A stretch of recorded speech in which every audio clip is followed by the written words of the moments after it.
Boa tarde, pessoal. Estão me ouvindo bem, hein? Boa tarde, tudo certo.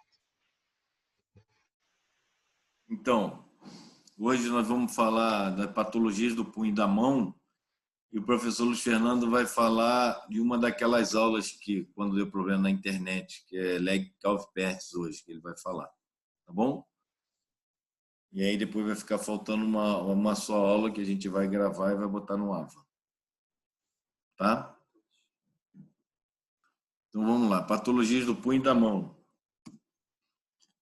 Nesse capítulo aqui, nessa aula, a gente vai ver as patologias mais comuns aí no dia a dia do nosso, principalmente no consultório, quem for fazer ortopedia ou não, vai se deparar sempre com uma patologia dessa. Os cistos sinoviais, acho que a maioria dos senhores já devem ter visto, ou quando não forem encontrar no consultório, na família tem sempre um que vai procurar doutor, a doutora da família, vai dizer que caroço é esse, o que eu tenho na minha mão, enfim, com patologias muito comuns no nosso dia a dia. Se encontrar principalmente na mão e no punho, podem surgir rápido ou lentamente, acomete paciente de ambos os sexos, mais frequente no sexo feminino, da segunda à quinta década. Tá? Sintomas áureos é pouco frequente, o que assusta mesmo é só o caroço que aparece, vocês vão ver na figura, mas normalmente o paciente não tem dor. Ou ele vai relatar para você, começou a aparecer um carocinho aqui no meu punho, isso está crescendo, ou ele de repente fiz um esforço e isso cresceu de repente. Enfim. Mais de 50% dos tumores de partes moles de punho e mão são cistos sinoviais, então você vê que é muito frequente. É isso aqui, ó. Acho que a maioria dos senhores e senhoras já devem ter visto isso. Um cisto que aparece normalmente no dorso do punho. A etiologia não é muito bem definida, antecedente traumático em alguns casos. Às vezes, normalmente o que eu pego é paciente foi fazer um esforço, no dia seguinte começou a aparecer esse caroço, que na verdade pelo esforço excessivo faz uma hérnia da bainha sinovial, tanto da bainha sinovial da cartilagem, da cápsula sinovial, da membrana sinovial da articulação ou uma hérnia sinovial da bainha do tendão. Tá? Concepção mais aceita é degeneração mucoide, é uma destruição, envelhecimento daquela bainha, né, que segura o líquido sinovial, e ela uma frouxidão dela e ela faz uma herniação. Macroscópica, o cisto é uma formação sacular, lisa e esbranquiçada, na anatomia patológica. Consistência elástica, não aderida aos planos adjacentes.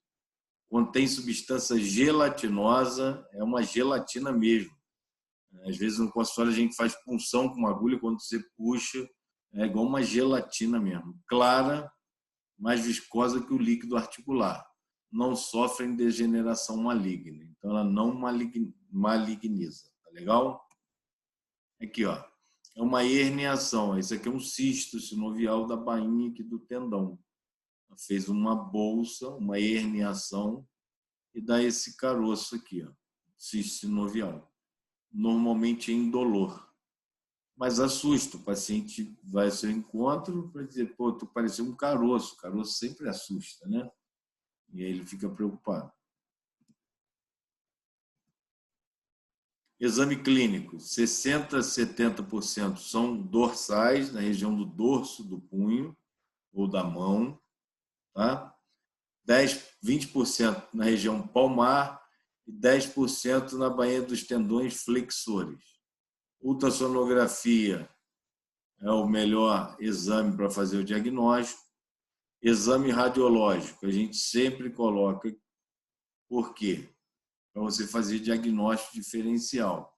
Eu vou conseguir ver alguma coisa no raio-x da parte óssea? Não. Não é uma patologia óssea, é uma patologia do tendão.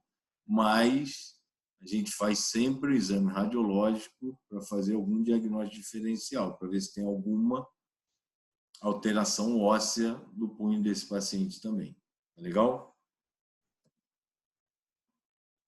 Diagnóstico diferencial: tenossinovite, que são um processo inflamatório da bainha do tendão, infecções, algum abscesso, aneurisma venoso. No ultrassom você consegue fazer esse diagnóstico. Lipoma também é muito parecido. Neuroma ou sarcoma. Tratamento do cisto, na maioria das vezes conservador. Eu, particularmente, não gosto de operar muito cisto, não. Primeiro que eu vou lá, faço uma aspiração, uma agulha, às vezes infiltro um pouquinho de corticoide e faço um acompanhamento. Quando você não consegue sucesso no tratamento conservador, você pode fazer exérese de cisto, que aí vai lá e faz a ressecção dele. Mas há muita recidiva. No tratamento conservador tem tido muito sucesso. Aspiração é simples, vai com uma agulha em cima do cisto e aspira. Normalmente aquela agulha 40x12, aquela rosa grossa, uma seringa de 20, porque dá uma boa pressão, e a gente faz a aspiração e fica bem legal. Professor, Oi. pode ser autolimitado? Como é que é? Pode ser autolimitado? Pode curar sozinho? Pode, tipo assim, ou sempre vai ter que tirar? Ele não reduz, não evolui. Existem muitos casos que o paciente conviveu com cisto um bom tempo e, de repente, ele fez algum esforço também e esse cisto estoura. E aí ele trata sozinho. Né? Entendi. Em 1900 e 1840, quando não tinha anestesia ainda, era chamado também, só por questão de curiosidade, doença do livro. Porque eles tratavam, dobravam o punho do paciente assim, pegavam um livro e batia e ele estourava. Enfim. Caraca! Era bem traumático. Entendi.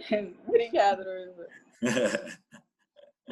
Eu vi um vídeo na internet que mostrava a pessoa batendo assim no cisto, tipo com um livro ou algo assim, e sumia depois. Como é que é? Eu vi um vídeo na internet que mostrava que a pessoa tinha um cisto. Uhum. Aí a pessoa batia com o livro e depois, tipo, sumia.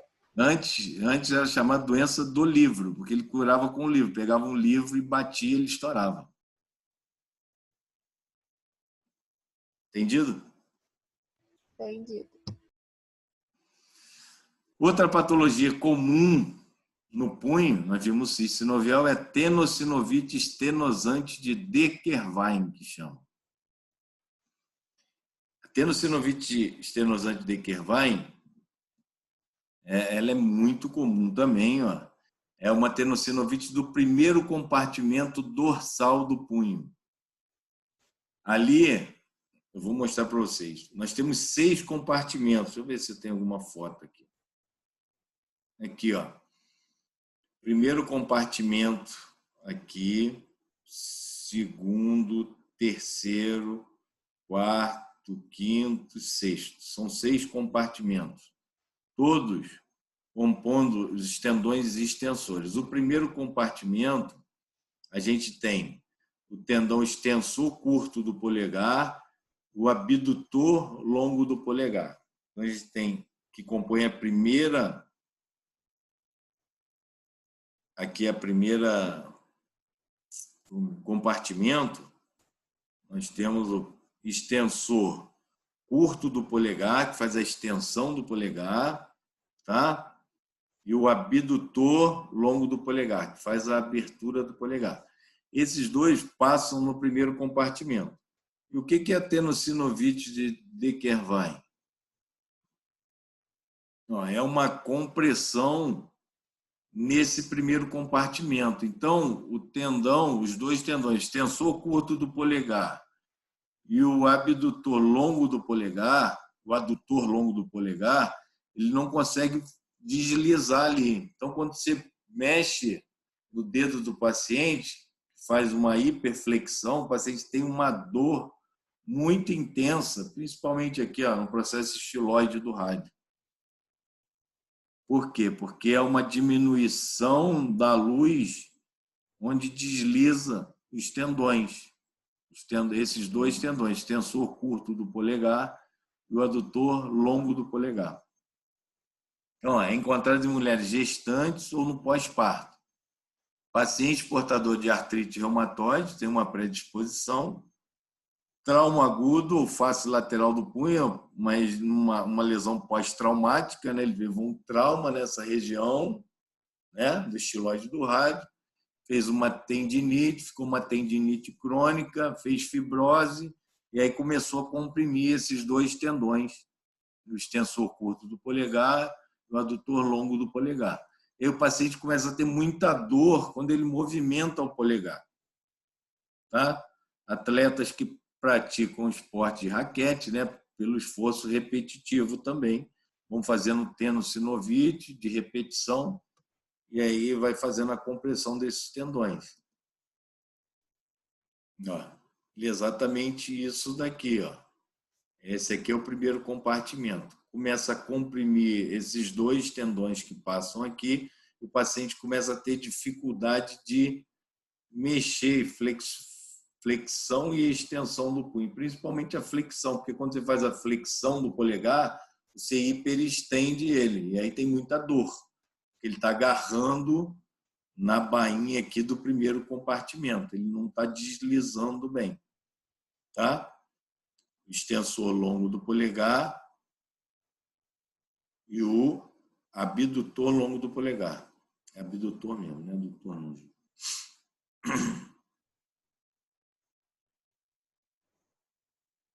Certo? Dúvida? Região dorsal do punho, retináculo fibroso, dividido em 6 compartimentos. Isso aqui não precisa guardar, não. Primeiro compartimento dorsal do punho fica sob o processo estiloide do rádio. É o local onde o paciente ele refere muita dor. Em cima do estiloide do rádio. Exatamente aqui, ó, no primeiro compartimento. Diagnóstico: dor na face lateral do punho, agrava com o movimento do polegar, que eu falei para vocês.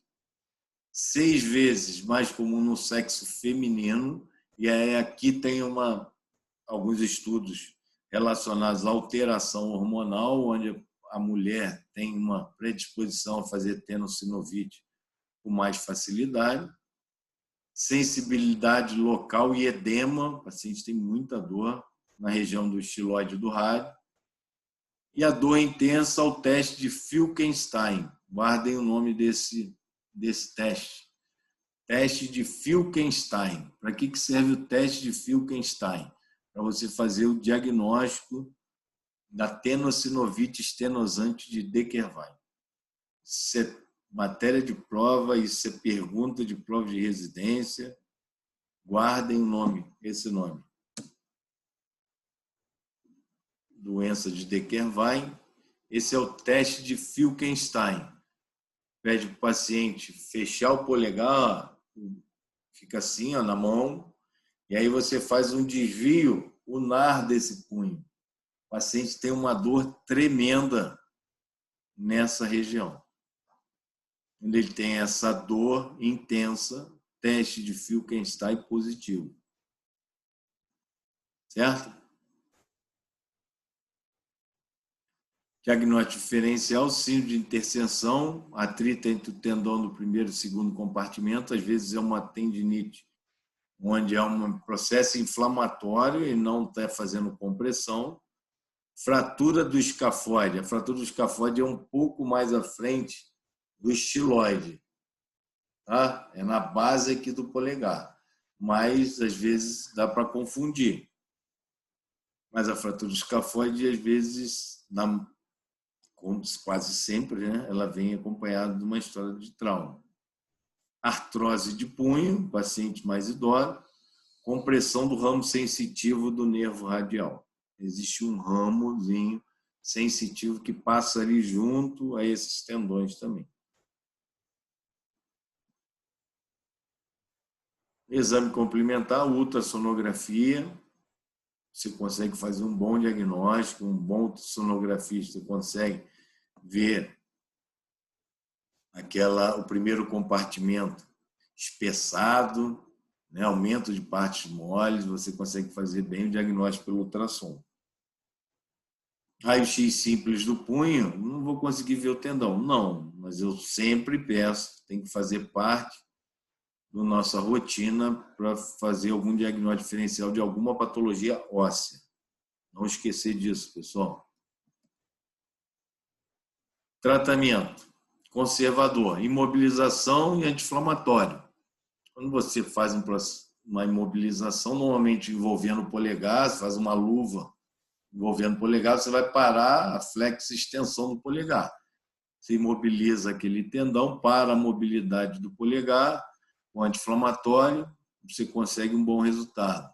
Ah, não melhorou. Às vezes a gente faz infiltração com corticoide. Fisioterapia, não melhorei nada com isso, meu punho não para. Aí o tratamento é cirúrgico. Você vai ali, a gente chama de tenólise do túnel ósseo fibroso. Vai ali, vai abrir ali o primeiro compartimento. Tá? Abre ele e deixa o tendão livre. Porque, na verdade, a patologia é compressiva.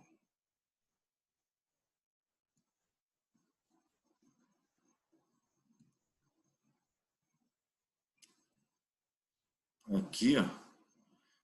Esse aqui é o primeiro compartimento. Você vai aqui e abre esse primeiro compartimento. Deixa aberto.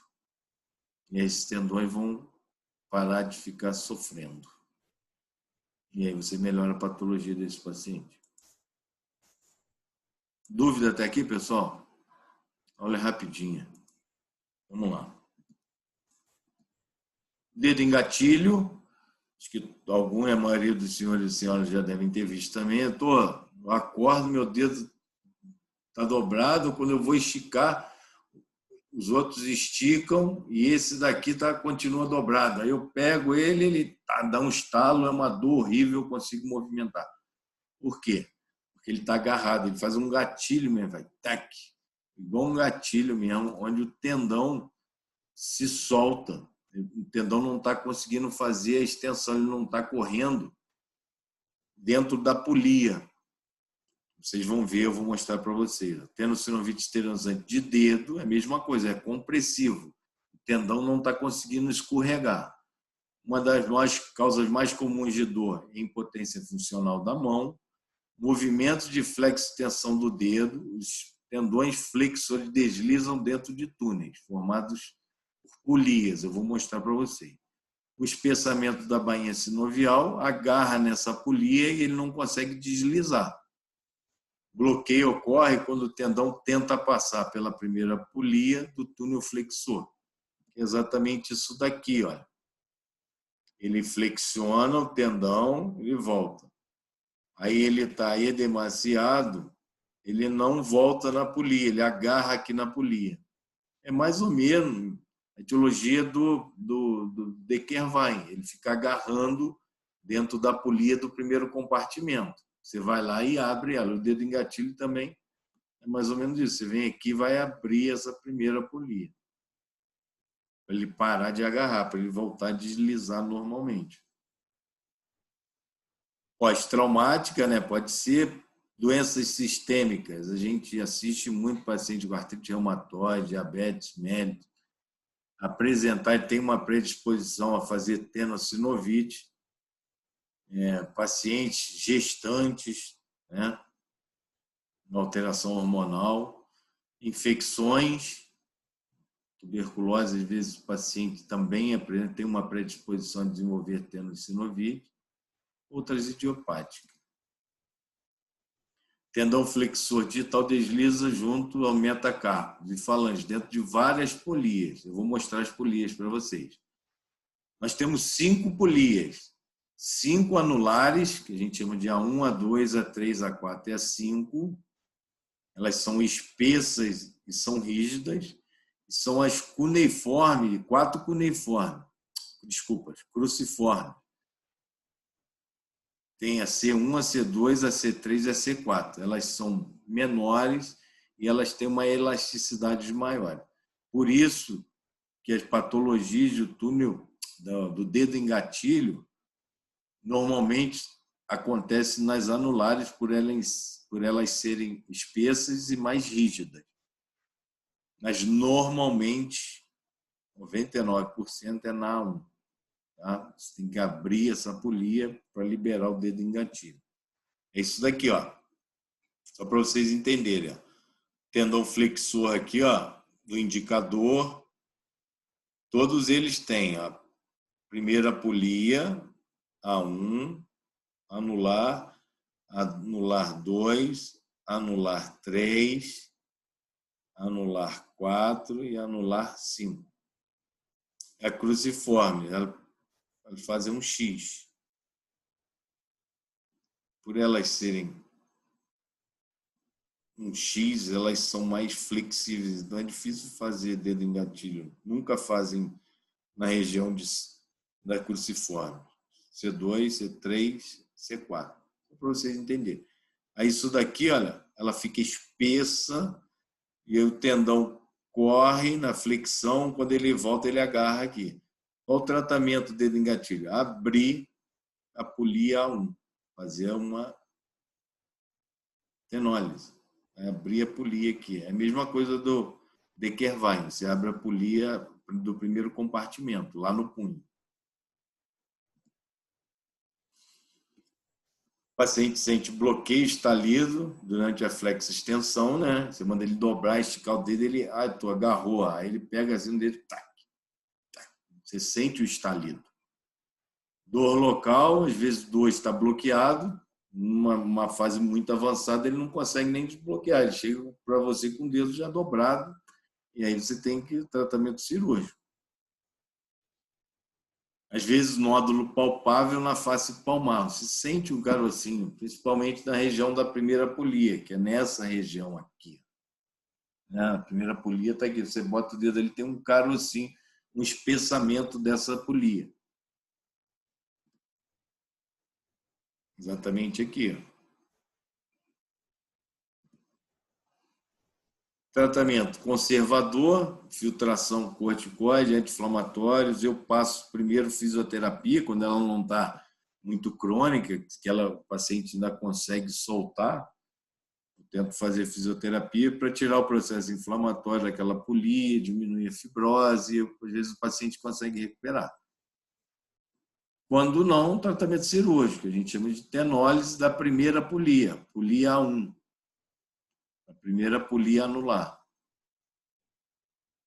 Aí fala assim, professor, posso sair abrindo a polia toda para não dar mais? Não. Você começar a abrir, você abre a polia 1, vem aqui, abre essa. Abre a 3, A4. O que vai acontecer? A gente chama de efeito corda de arco. Por quê? Seu tendão vai ficar totalmente solto aqui. A gente chama de corda de arco. Então é só abrir a A1. Questão de prova. Qual é a polia do dedo em gatilho? A1, anular 1.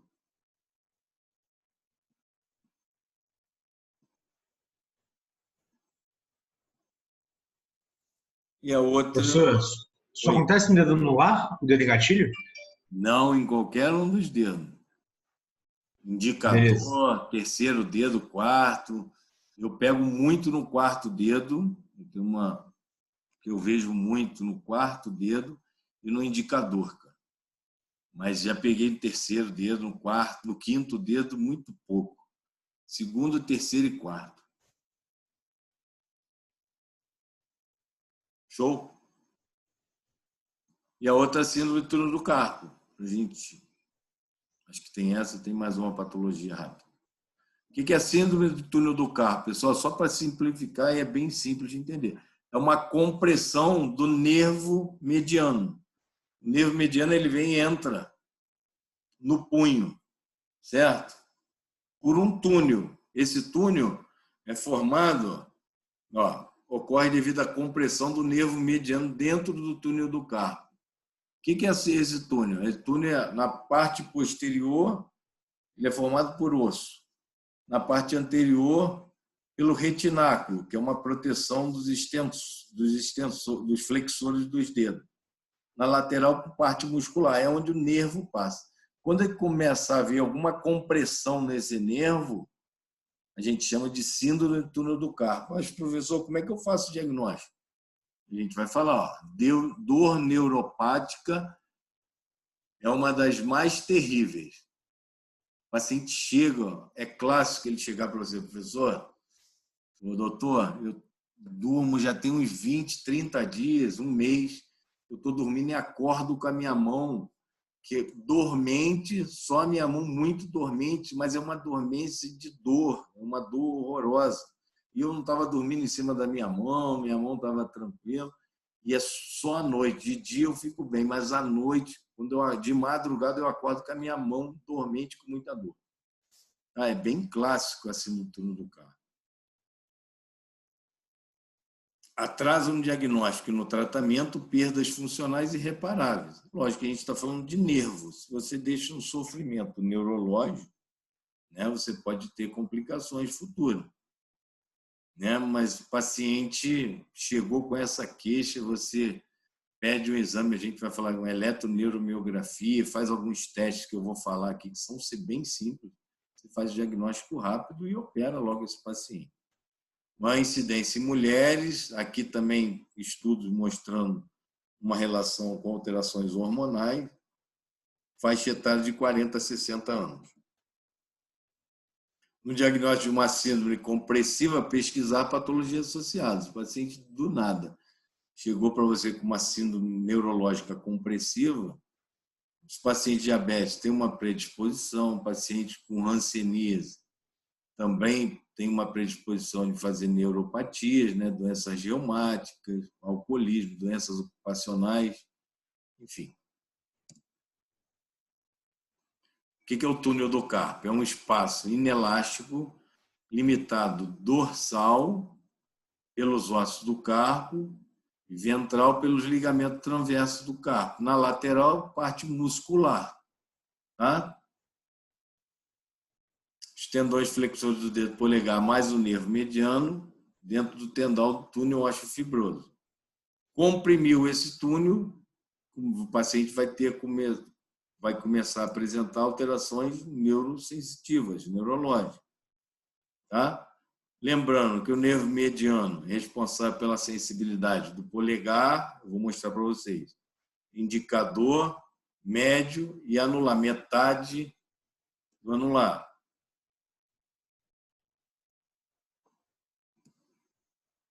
Aqui, ó, o túnel do carpo, ele mais ou menos um espaço inelástico. Aqui é o nervo, olha, passando aqui, ó, que é um retináculo que protege os tendões flexores dos dedos, lá embaixo, lá atrás o osso e aqui parte muscular. Então, uma compressão nessa região do nervo, você começa a ter alterações sensitivas, dolorosas da mão. Ó, esse é o espaço, lá atrás já é o osso. Esse é o espaço do nervo, ele passa aqui, o retináculo aqui. Ó, na região palmar, a inervação do mediano, ó, parte de hipotenar, parte de falange distal do polegar, segundo, terceiro e metade do quarto. Na região dorsal, falange do segundo, terceiro e falange, metade da falange do anular. E falange distal do polegar. Por isso que a gente sempre pede para o paciente testar, fazer esse teste. Quando ele tem uma lesão do nervo mediano, ele não consegue fazer esse movimento. Não tem o estímulo neurológico para fazer esse movimento. Certo?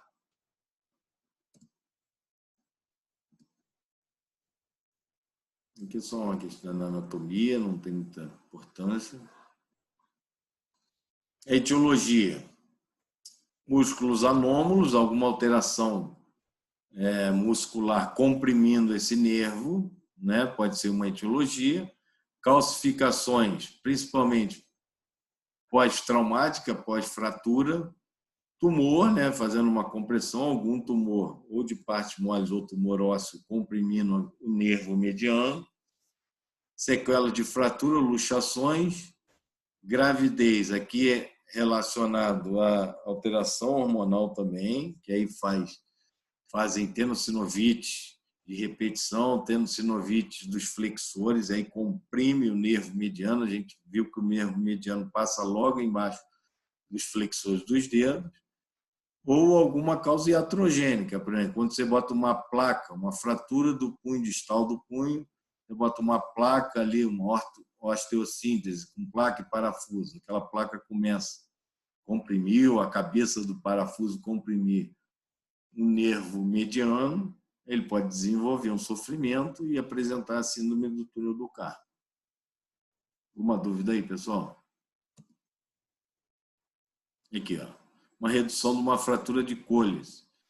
Primeiro que a fratura já foi traumática essa região do punho. Aí você tem que fazer manipulação, redução, bota o gesso. Isso daqui pode fazer um sofrimento na região do punho e o paciente começar a desenvolver. Ó, o nervo está aqui embaixo. Ó. Aqui é o dorso do punho e aqui é a região palmar. Fiz uma flexão para reduzir ó, o sofrimento que está fazendo no nervo mediano.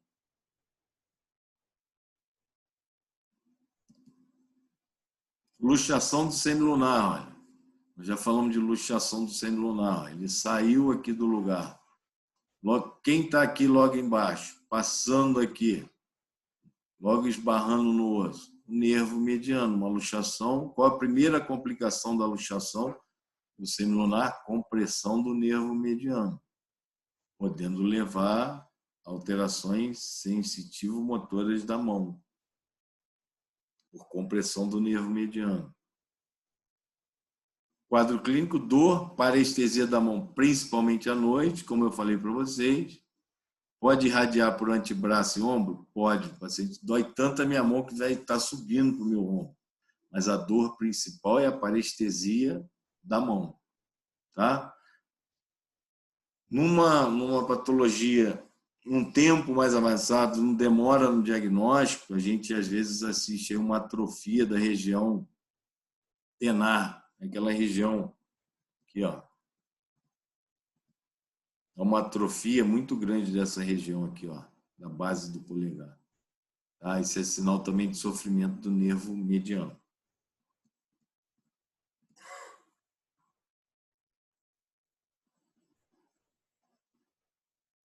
Aqui, ó. Olha isso aqui, ó, nervo, uma região tenar normal. Olha uma região tenar aqui atrofiada. Isso aqui é sinal de sofrimento de nervo mediano. Diagnóstico, a gente faz o diagnóstico, é lógico, na história do paciente, como eu já falei. E existem 2 testes que são bem simples de serem feitos. A gente faz no consultório, que é o teste de Fallen e o sinal de Tinel. Teste de Fallen, o que é? A flexão do punho em 1 minuto. Vou mostrar na figura. E o sinal de Tinel é a percussão na face volar do punho. Ó, esse aqui é o teste de Fallen. Você pede o paciente para fazer a flexão do punho, dos 2 punhos, e você segura aqui por 1 minuto. E ele vai começar a te dizer, doutor, tá começando a me dar aquela dor que eu sinto na noite, na madrugada. Você começa a fechar o seu diagnóstico. Tá? Esse é um teste. E o outro é o teste de Tinel. Você faz uma percussão na região do túnel e o paciente tem um reflexo de dor enorme. Tá? Por quê? Porque já há um sofrimento no túnel, sofrimento do nervo mediano no túnel. Então, você faz uma percussão, vai ali, bate mesmo, um dedo. Sinal de Tinel. Tá? E ainda não estou muito seguro do meu diagnóstico. Eu estou suspeitando de uma síndrome do túnel do carpo. O exame que você fecha o diagnóstico é eletroneuromiografia.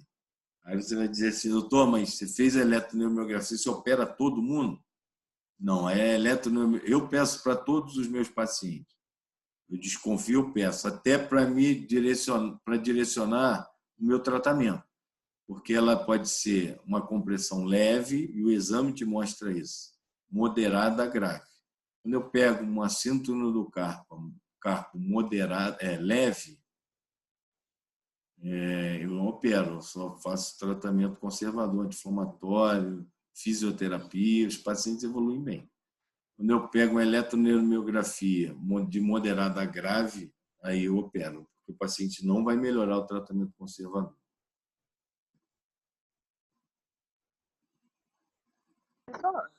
Você poderia repetir essa parte da eletroneuromiografia? Porque deu uma travada pela internet. Vamos lá. Até aqui os testes vocês pegaram bem, né? Sim, pegando. Fiz o teste. Eu fiz o diagnóstico, estou suspeitando do diagnóstico de síndrome do túnel do carpo. Mas eu vou fazer um exame para me confirmar. Eu, particularmente, faço em todos os meus pacientes, para eu direcionar o meu tratamento. Porque a eletroneuromiografia vai me mostrar se essa compressão é leve, se é moderada ou se é grave. Tá? Os pacientes de compressão leve, eu faço tratamento conservador, que é fisioterapia e anti-inflamatório. Quando há uma compressão de moderada a grave, eu faço tratamento cirúrgico. Entendido? Sim, professor. Obrigada. Fisioterapia, imobilização, às vezes bota uma tala para parar o movimento do punho, né, para diminuir o sofrimento dessa região do túnel, anti-inflamatório. Mas eu só faço isso nos pacientes de compressão leve na eletroneuromiografia. Quando eu pego compressão de moderada a grave, eu faço tratamento cirúrgico, que é a neurólise. O que é a neurólise? É a secção do ligamento transverso do carpo. É exatamente isso daqui, é bem simples, galera. Tem uma figura aqui, ó.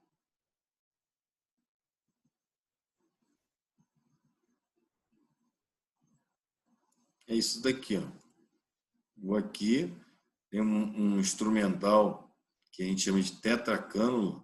Você entra aqui por cima do nervo e ela corre, protegendo o nervo. Você vem aqui e abre esse ligamento. Abriu isso daqui, você vai ver os nervos fazendo até para você.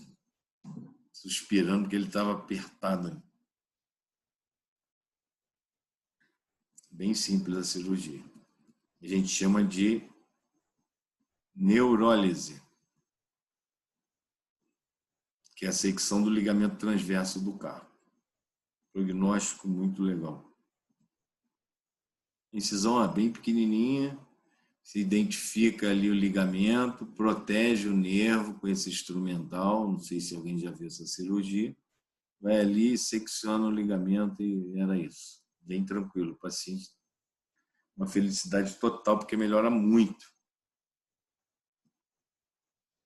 Por último, a enfermidade do Dupuytren. Alguns dos senhores já devem ter visto também. É uma deformidade da flexão dos dedos da mão, que é uma alteração da fáscia palmar. Ela começa a dar nódulo na fáscia palmar e começa a fazer retração desses dedos. Eu vou mostrar a figura. Formam nódulos ou cordas acometendo a palma da mão, a fáscia palmar. Porque na nossa palma da mão tem os tendões e depois ela tem uma fáscia que protege logo embaixo da pele. E começam a dar nódulos ou cordas e começam a fazer tração nos dedos. Vocês vão ver. Progressivamente começa a sofrer processo de retração. Isso aqui é a fáscia palmar. A fáscia. Ela começa a dar nódulos nessa fáscia. Só para mostrar. Isso aqui, ó. Ela começa a evoluir para uma retração severa dos dedos. Uma Dupuytren não tratada, e ela deixar chegar num ponto desse daqui, ó, os pacientes às vezes evoluem para amputação de dedo, porque você não consegue fazer a extensão novamente dessa fáscia palmar, tem que botar enxerto, dá muita infecção na palma da mão e às vezes evolui para amputação de dedo, gente.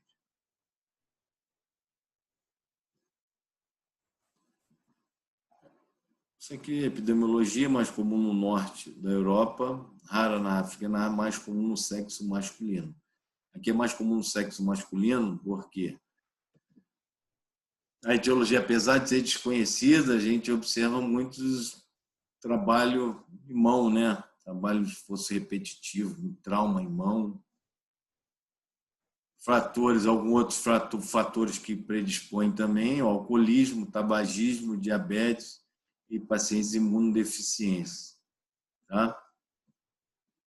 Já operei muito paciente com ciência renal crônica, ele desenvolve muito do Dupuytren. Exame clínico, retração da pele palmar, formação de nódulos, você palpa a palma da mão do paciente, ele já começa a retrair os dedos e tem um monte de nódulo. É bem estranho. Ou formação de cordas, que se espessam e sofrem retração. Deformidade e inflexão dos dedos, que eu falei, principalmente no quarto e quinto. É mais comum no quarto e quinto, mas eu já peguei em segundo, terceiro, mas é mais comum no quarto e quinto mesmo. Começa a retrair os dedos. Se você não tratar cirurgicamente, isso aqui o tratamento é cirúrgico. Você não consegue voltar com esse dedo mais. Aqui, ó, olha a retração, um nódulo que dá na face palmar. E ele parece vai fazendo um nódulo de corda. Então, vários nódulos, vai fazendo uma corda e vai começar a retrair. Chama doença de Dupuytren. Ó, como é que ele fica? Vai retraindo o dedo. Tratamento cirúrgico, não dá para tratar conservador, tá? A gente chama fascectomia.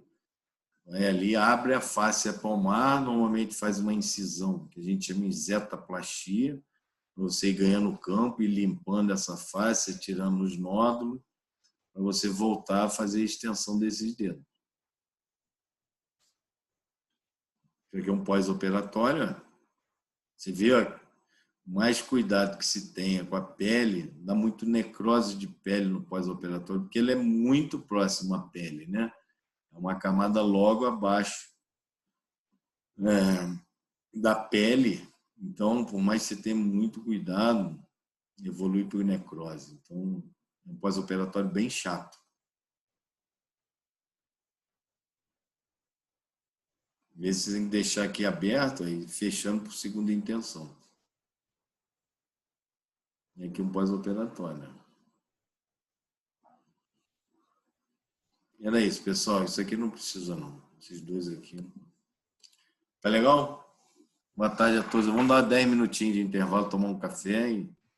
Professor, oi. eu tenho uma dúvida na parte do cisto. Eu vou fazer a aspiração em todos os cistos ou é só que eles estão dolorosos, estão incomodando o paciente? Olha, na verdade, eu oriento os pacientes a não fazer nada. E eu oriento eles a esperar porque ele vai sair. Porque, na verdade, ele é indolor, não tem dor. Só por questão de estética. Tipo assim, não, doutor, eu quero tirar isso. Você vai lá e tira. Se ele não quiser tirar, não vai mudar nada na vida dele. Só por questão estética. Se tirar depois, tem mais chance de voltar? Dele voltar de novo? Tipo, fazer a aspiração e volta? Uma incidência muito grande de recidiva. Ou você aspirando, ou você fazendo um tratamento cirúrgico. Porque às vezes você faz uma sutura ali naquela bainha e ela faz uma frouxidão em outro local, ou logo ao lado da sua sutura. Aí vai sair um novo cisto. Eu, normalmente, só faço aspiração com agulha. Tá bem, entendi. Obrigada. Tá bom? Nada. Gente, até já, então.